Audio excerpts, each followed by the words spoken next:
Spring-heeled Jack. Out of the night he came, a leaping, bounding, super strange being who terrified the English nation for more than 60 years.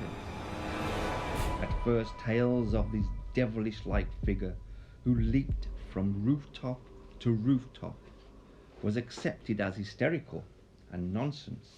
But in January 1838, this strange creature received official recognition when a barmaid, Polly Adams, was attacked while walking across Blackheath in South London. Also, Mary Stevens, a servant girl, was terrified by what she saw on Barnes Common.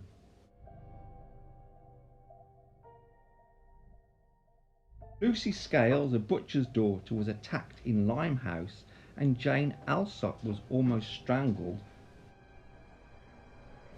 by what she described as a cloaked creature in her own home before her family managed to beat off her attacker, at which point he leapt and soared off into the darkness.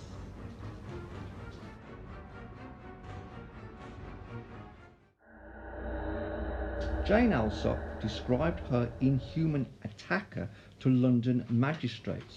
She said he was wearing a kind of helmet and a tight-fitting white costume like an oilskin, and he vomited blue and white flames. Now, the Lord Mayor of London, Sir John Cowan, received complaints from several parts of London describing a demonic creature with eyes like balls of fire and hands like icy claws, and was able to bound and leap from rooftop to rooftop with complete ease.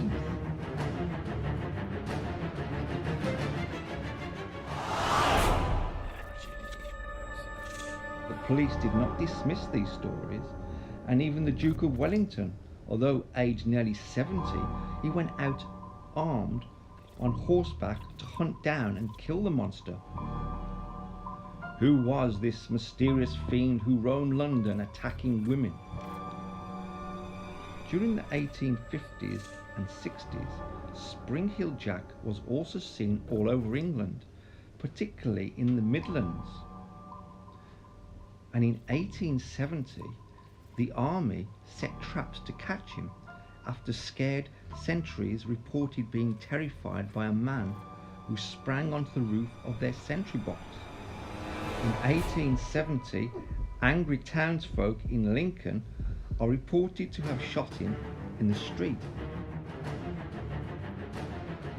But he just laughed and bounded away, leaping over fences and even small buildings. So, for a while, as no one really had any idea who he was, suspicion rested on one particular young eccentric, the Marquis of Waterford. But he was never vicious, even though he was considered wild by Victorian society, and being branded as the Mad Marquis. However, Spring-heeled Jack was last seen in 1904 at Everton in Liverpool, bounding up and down the streets, leaping from cobbles to rooftops and back again. Eventually he vanished into the darkness when some brave souls tried to corner him, and he just has not been seen since, to this day. The puzzle remains: who was Spring-heeled Jack?